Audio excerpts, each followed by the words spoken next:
Hello everyone, welcome back to the series of scoring 7 plus bands in IELTS and I'm Meena, your IELTS trainer for today.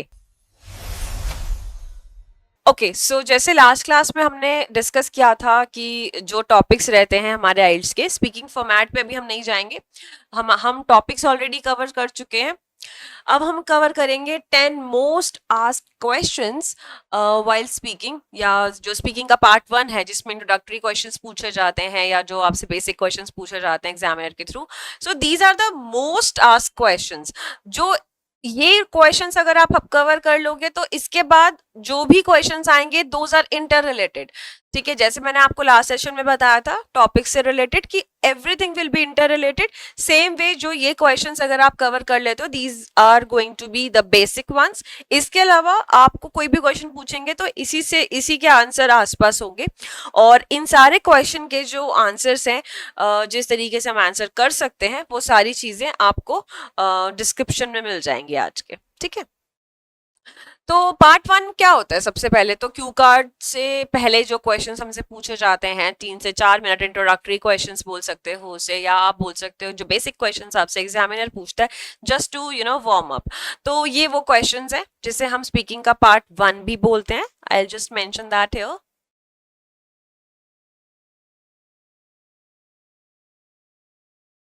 Speaking part 1, ठीक है, ये वो questions हैं। तो सबसे पहला क्वेश्चन है हमारा, do you work or study? Question start करने से पहले I would like to recite something here कि हमें जब भी स्पीकिंग के लिए जाना है, या मैंने जैसे एक सेशन में बताया था कि स्पीकिंग और writing goes hand in hand, right? What does it mean कि इसमें जो हमारा थॉट प्रोसेस है या जो हमारा, क्योंकि दोनों में ही सोचना पड़ता है और अपने वर्ड्स में आंसर करना पड़ता है, right? So that's the reason इसमें एक चीज बहुत इंपॉर्टेंट है और वो है never never at all answer in negative form. अगर आपसे पूछा जा रहा है do you like your home town, second question का एग्जाम्पल है, इसमें कभी ये नहीं बोलना no I don't like visiting my home town. I like, जहां पे भी आप रह रहे हो वो जगह का आपने नाम ले दिया, वो गलत है। So for example, do you like travelling? आपको ट्रैवल करना नहीं पसंद, you are an introvert person, तो आप मना नहीं करोगे वहां पे कि no I don't like travelling.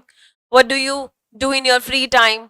I sit, इसका तो चलो इसमें तो लाइकिंग का कुछ भी नहीं आ गया। Do you like reading? जहां पे भी लाइक वर्ड आ रहा है, like, do you like your home town, do you like travelling, do you like reading, then do you like music, do you like shopping. सो ये सारी चीजें जो लाइक वाली आ रही हैं, या कहीं कहीं पर भी जहां पे आपको आंसर नो करना पड़े वो आपने नहीं करना, इररिस्पेक्टिवली अगर आपको चीज पसंद है या नहीं है।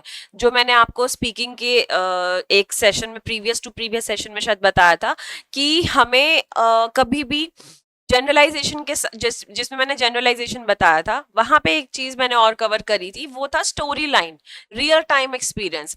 स्टोरी लाइन का मतलब ही वो है कि अगर आपके पास कुछ बताने को नहीं है, आप अपना रियल टाइम एक्सपीरियंस एक स्टोरी लाइन में बता रहे हो, लेकिन that has to be in the positive format, not at all in the negative one. क्योंकि वहां अगर आपने, मैं आपको इसका एक रीजन बताती हूँ, इसका बहुत लॉजिकल रीजन, ऐसा क्यों। अगर मुझे एग्जामिनर ने पूछा डू यू लाइक म्यूजिक, या लाइक वाला वर्ड पूछा, मैं उसका हाँ में ही जवाब दूंगी भले मुझे वो चीज पसंद है या नहीं। और ऐसा क्यों? क्योंकि अगर मैंने वहां पे नो बोल दिया तो अब एग्जामिनर ने नेक्स्ट क्वेश्चन पूछना है, वो नहीं पूछेगा, तो वहीं से आपका स्कोर डाउन हो जाएगा। और बहुत सारे स्टूडेंट्स हैं जिनको ये चीज नहीं पता, although they are confident enough to score 7 plus bands, लेकिन वो उन्हें ये छोटी सी गलती, छोटी सी मिस्टेक जो हमारी बहुत इंपॉर्टेंट है वो मिस कर जाते हैं और उन्हें नहीं पता उस बारे में। So this is the very basic चीज। अगर आप कहीं पर भी आंसर कर रहे हो, even in the in any public place, और या जहां पर आप डिस्कशन कर रहे हो, multiple people are available there, आप कहीं पर भी ग्रुप डिस्कशन चल रही है वहां पे हमेशा अफर्मेटिव रहते हो, कभी आप नेगेटिव फॉर्म में आंसर नहीं करते हो, या न्यूट्रल। अगर सपोज आपको कोई चीज पसंद नहीं भी है तो try to be neutral in the group discussions और anywhere if you are talking about any liking और डिसलाइकिंग। क्योंकि अगर हम बिल्कुल स्ट्रेट फॉरवर्डली मना कर देते हैं नहीं मुझे ये चीज नहीं पसंद, तो उससे जैसे बोलते हैं ना, रेगुलर में तो बोलते हैं यार ऐसे मना नहीं करना चाहिए था ना, उसको बुरा लग जाएगा। तो एग्जामिनर को बुरा तो नहीं लगेगा, बट वो आपके स्कोर जरूर कम कर देगा। तो इस चीज का हमेशा ध्यान रखो। कहीं पर भी लाइकिंग और डिसलाइकिंग पूछी जा रही है, मेक श्योर sure कि आप वहां पर आंसर हमेशा अफर्मेटिव फॉर्म में करें इंस्टेड ऑफ नेगेटिव। ठीक है, और अगर आप अफर्मेटिव नहीं भी रह सकते, make it neutral so that examiner can ask the next question, वरना उसके पास नेक्स्ट क्वेश्चन पूछने के लिए जब नहीं रहेगा ऑप्शन, तो डेफिनेटली वो आपका स्कोर ही कम करेगा। ठीक है, नेक्स्ट मूव करते हैं कि हमें ये सारे क्वेश्चंस अगर हम कवर कर लेंगे, तो इन क्वेश्चंस के बाद most of the part 1 questions हमारे कवर हो जाएंगे। फिर हमें आप कोई सा भी आइल्स का बुक उठा लेना, मॉक टेस्ट उठा लेना, जहां पे स्पीकिंग पार्ट 1 के क्वेश्चंस हो, इन क्वेश्चन से रिलेटेड ही वो क्वेश्चंस आपके पास रहेंगे। ठीक है, पहला क्वेश्चन है, do you work or study? अभी तो बेसिक सी चीज है, अगर कोई बाहर जा रहा है तो या तो मोस्ट ऑफ द टाइम वो स्टूडेंट होगा, लेकिन अगर वो पीआर के लिए अप्लाई आप कर रहे हो तो आप वर्क भी कर रहे होगे। तो जो भी चीज है आप वहां पे आप बोल सकते हो, बट मेक श्योर आप 1 से 2 सेंटेंसेस में उस चीज को कवर करो। इन सब के आंसर्स मैं आपको डिस्क्रिप्शन में भी दे दूंगी, and I will give you the real time example also. Well, I'm a student and I'm pursuing so and so education from so and so university. I'm applying for the further studies from abroad. आप कोई सी भी जहाँ भी जाना चाह रहे हो वो आंसर कर सकते हो। ठीक है, 2 सेंटेंसेस, 1 और 2 सेंटेंसेस मैक्सिमम, इससे ज्यादा नहीं। Do you like your home town? Certainly, my hometown is a place where I visit in my vacation time, and that is the place where my parents live. But I'm residing in so and so place. जहाँ पे भी आप जैसे suppose आप दिल्ली से exam दे रहे हो तो आप दिल्ली का बोल सकते हो। Do you like traveling? पसंद है या नहीं है बोलना पड़ता है। ठीक है, oh yeah, oh yes, travel is my favorite pastime during my vacation. While I visit my hometown, I try to make another 2 days spare for my vacation time. ठीक है, for exploring other places. What do you do in your free time? अब free time में क्या करते हो वो बताना है, और उसमें बहुत ही चीजों को कैजुअल रखना है। फॉर एग्जाम्पल अगर आप बोलना चाह रहे हो कि आप टीवी देखते हो, तो most of the time when I get free time, I try to binge watch on Netflix a series or a movie.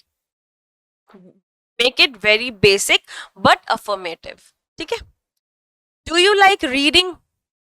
अब यहाँ पे रीडिंग पे या इन सब रीडिंग पे, म्यूजिक पे, इन सब चीज़ों पे ना स्टूडेंट्स जनरली क्या होता है कंफ्यूज हो जाते हैं, और या फिर बोलना नेगेटिव फॉर्म में चले जाते हैं कि अब तो कितना पढ़ लिए, that I have been reading so many course books, so I don't like reading at all. So do not do that. Start with, well, I do not get much time to read novels, but yes, I love reading novels by an author. किसी भी एक author का नाम याद रख लो कि कभी reading से रिलेटेड कुछ आए तो उसके बारे में आप बोल सको। ठीक है, do you use social media? अब इसके लिए तो सभी हाँ करेंगे, इसके लिए तो मुझे आंसर बताने की भी जरूरत नहीं है शायद। What kind of food do you like? तो अब यहाँ पर भी आप लाइकिंग में, अब एक चीज और, अब कुछ स्टूडेंट्स जहाँ पे ये फूड की बात आ रही है या शॉपिंग की बात आती है, तो मोस्ट ऑफ द जो स्टूडेंट्स हैं या तो फॉन्ड ऑफ फूड होते हैं या फॉन्ड ऑफ शॉपिंग होते हैं लाइकिंग में। ठीक है, और इसमें थर्ड एक रहता है ट्रैवलिंग। तो इसमें क्या करते हैं, फूड में मैंने बहुत स्टूडेंट्स के साथ एक्सपीरियंस किया, they start describing the food things. I am a foodie and I like food blogging, then they start with the particular restaurant और समथिंग लाइक दैट, बहुत लंबा ले जाते हैं। ये आपको नहीं करना है। This is part 1 questions. जैसे मैंने आपको रीडिंग और म्यूजिक में बताया या फ्री टाइम में बताया that you have to be specific and precise while answering, तो सेम चीज आपको यहाँ भी ध्यान रखनी है, बहुत डिटेल में नहीं चले जाना। ठीक है, same way, do you like music, do you like shopping. और एक लास्ट क्वेश्चन है, डू यू प्रेफर मॉर्निंग और इवनिंग्स? ये बहुत इंपॉर्टेंट क्वेश्चन है कि इसमें समझ नहीं आता स्टूडेंट्स को कि डू यू लाइक मॉर्निंग्स और इवनिंग्स का क्या मतलब है। अब जैसे कुछ लोग होते हैं ना जो जिन्हें बोलते हैं अर्ली बर्ड्स, जो सुबह सुबह जल्दी उठ जाते हैं, उन्हें सारे काम सुबह सुबह करना पसंद है ना। और कुछ लोग होते हैं जो कि जो सारे काम शाम में करना पसंद करते हैं या इवनिंग्स करते हैं। और उसके अलावा आजकल जो रूटीन है, जो वर्किंग पीपल हैं मोस्टली, जो बाहर के प्रोजेक्ट्स उठा रहे हैं, यूएस, यूके, यूरोप के, तो उनके जो शिफ्ट टाइमिंग्स हैं वो भी थोड़े डिफरेंट रहते हैं, तो that way they work in the evenings, right? So that's how you will answer for this question कि if you are a morning person और इवनिंग पर्सन, जो भी हो।